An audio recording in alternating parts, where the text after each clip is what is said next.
दोस्तों आजकल आप नए एक ट्रेंड देख रहे हैं ना, बॉलीवुड का बॉयकॉट है, खान ब्रदर्स का बॉयकॉट है। और पहले स्टार्ट हुआ कि बॉलीवुड का बॉयकॉट इसलिए कर रहा है क्योंकि ये कुछ जो कि बात सही भी है, जो कि बात सही भी है। कई जगह पर इन्होंने गॉड का जो भगवान है उसकी बारे में इररिस्पेक्टफुल बातें करी, डिसरिस्पेक्टफुल बातें करी, और बिल्कुल सही है। ऐसे अगर चीज़ें हैं तो ज़रूर करना भी चाहिए। लेकिन आपको नहीं लग रहा कई बार हम ये करते करते ना अब कुछ ऐसा होने लगा है कि अ, ऐसा फीलिंग आ रही है कि लोगों को ना बॉयकॉट करने में कुछ मज़ा आ रहा है। एक फीलिंग डेवलप हो रही है कि अगर हम बॉयकॉट करते हैं ना, और अगर खान को कर देंगे तो बाप रे बाप हम पेट्रियाटिक हो जाते हैं और हम यू नो इनको बंद कराना है। वो सही है, वो सही है। अगर आपको मूवी सही नहीं लगती आप बिल्कुल बॉयकॉट कीजिए, बैन करवाइए, आप उसमें थिएटर में जाना ही बंद कर दीजिए। पर मेरा एक सवाल है कि खाली अगर इस नाम से, अगर एक नाम से हम बॉयकॉट करते हैं, अगर कोई एक रंग किसी ने कहीं पहना तो उसको हम उसे बॉयकॉट करते हैं, तो उस बॉयकॉट से ज़्यादा, हमारे बॉयकॉट ज़्यादा हमें ये नहीं सोचना चाहिए कि जो सेंसर बोर्ड बैठा है वो उसने उसको इस तरह की चीज़ों को पास कैसे करा। जैसे कि अभी पठान मूवी के अंदर हमने देखा कि दीपिका पादुकोण के कपड़ों के ऊपर कपड़े कम पहने हैं, कपड़ों का कलर कौन सा है, उसने भगवा रंग पहना है, इसके लिए बहुत शोर मच रहा है, बहुत बॉयकॉट का। पर बात यह है कि उसमें जो सेंसर बोर्ड के जो लोग बैठे हैं उनको भी तो कुछ समझ में आना चाहिए ना। अगर हम इस तरह से करेंगे और सिर्फ फिर उसके बाद ना वो एक आर्मी और ऐड हो जाती है कि चलो शाहरुख खान है तो उसको ये करना है, उसने कभी तो ऐसा कहा था, कभी वैसा कहा था। पर बात यह है, क्या ये सिर्फ शाहरुख खान है जो उस मूवी के अंदर इन्वॉल्व है? क्या उसमें और कोई इन्वॉल्व नहीं है? आपको क्या हम ये बात नहीं जानते कि एक मूवी जब बनती है तो उसमें एक दो नहीं हज़ारों लोग उससे अपना एम्प्लॉयमेंट जनरेट करते हैं? उसमें कितने लोग होंगे जो कि अगर मुझे कहना भी पड़े तो उस मुस्लिम्स नहीं होंगे? क्या सारे वही हैं? हमें, मैं जानता हूँ कि यहाँ मुस्लिम का बॉयकॉट की बात नहीं हो रही, मैं जानता हूँ ये बात, बात खान की हो रही, बट फिर भी क्या सिर्फ इस बात के लिए कि खान है या जो भी रीज़न है उसकी वजह से बॉयकॉट कर दें? मतलब कि अगर मूवी में स्टोरी नहीं है, अगर चीज़ें अच्छी नहीं लगी तो ऑफकोर्स अपने आप फ्लॉप हो जाएगी। पर क्या इस तरह से करना सही है?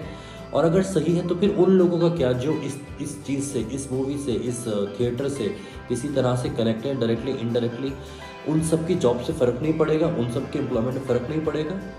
क्या एक मूवी बॉयकॉट हुई, बहुत ज़्यादा बॉयकॉट हुई ना, आमिर खान की मूवी आई थी, ठीक है, बज नेटफ्लिक्स पर आई तो इतना ज़्यादा उसको लोगों ने देखा, वो one of the most watchable movies बन गई नेटफ्लिक्स पर।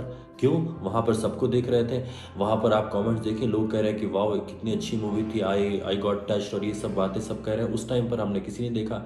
मेरे कहने का मतलब ये है कि आप मूवी नहीं पसंद आती मत करिए, मत देखिए आप मूवी, परफेक्ट परफेक्ट, आप उसे बैन कराइए, आप उसे बिल्कुल आप उसके खिलाफ बॉयकॉट कर दिए चीज़ों को। पर उसमें कुछ रीज़न तो होना चाहिए ना कि क्या वजह है? सिर्फ एक वजह से कि उसने, किसी ने ये कहा था, और अगर है भी ना तो उसका कुछ और तरीका होना चाहिए ना। उस चीज़ के लिए उन सब लोगों को जिम्मेदार क्यों कराना? उन सब लोगों को क्यों नुकसान पहुंचाना जो उसका हिस्सा थे? क्या सभी लोग उसकी उस रिलीजन को या उस कम्युनिटी को बिलोंग करते हैं क्या जिसके लिए हमने ये करा?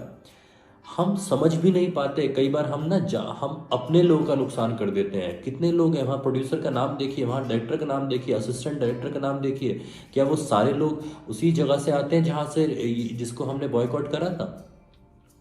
इसको बहुत समझने की ज़रूरत है। भीड़ का हिस्सा बनना, भीड़ का हिस्सा बनने से हम कहीं नहीं जाते। भीड़ भीड़ कभी भी कोई जस्टिस नहीं करती है। भीड़ ने हमेशा नुकसान किया है। भीड़ कभी भी हमेशा नुकसान ही करती है। आप किसी भी जब गलत राइट्स होते हैं, कभी कहीं पर भी गलत चीज़ें होती हैं, कहीं बुलडोज जो भी हैं चीज़ें, ये वहाँ पर एक भीड़ इकट्ठा होती है और भीड़ का कोई नाम नहीं होता। भीड़ में सिर्फ लोग होते हैं, वो काम करके निकल जाते हैं, बाद में आप सोचते रहिए। तो ये बॉयकॉट वाली भी एक भीड़ है। भीड़ से बाहर आइए। आप अपनी अपनी आपकी अपनी कोई थॉट प्रोसेस होगा ना, और है तो उसको उसको भी रिस्पेक्ट कीजिए और दूसरे का थॉट प्रोसेस का भी रिस्पेक्ट कीजिए। सिर्फ ये बात कि मुझे नहीं सही लगता इस चक्कर में बॉयकॉट करना, ये शायद सही नहीं है। और सोचिए हर उस लोग के बारे में जो उससे जुड़ा हुआ है। अगर हम डेटा की बात करें, स्टैट्स की बात करें, तो जो हमारे इंडिया की डेमोग्राफी है, जितने परसेंटेज लोग किसी रीजन को बिलोंग करते हैं, तो हमें पता है कि हर जगह पर सबसे ज़्यादा मेजोरिटी में कौन से रिलीजन के लोग होंगे, और हम उन्हीं का नुकसान कर देते हैं। किसी भी रिलीजन के बारे में बात नहीं कर रहा, लेकिन मैं फिर भी ये बात कह रहा हूँ कि सिर्फ किसी के नाम से, किसी की कम्युनिटी से उसको जज मत करिए। किसी की एक बात आपको बुरी लगती है, उसके खिलाफ केस कीजिए, लिटिगेशंस लगाइए, उसको सोशल मीडिया पे बयान कीजिए, लेकिन एक पूरे के पूरे प्रोजेक्ट को बॉयकॉट मत करिए। बहुत नुकसान होता है, बहुत नुकसान होता है, बहुत लोग हैं जिनका नुकसान होता है। आप इस बारे में क्या कहना चाहते हैं, प्लीज़ मुझे कमेंट बॉक्स में लिखकर बताइए।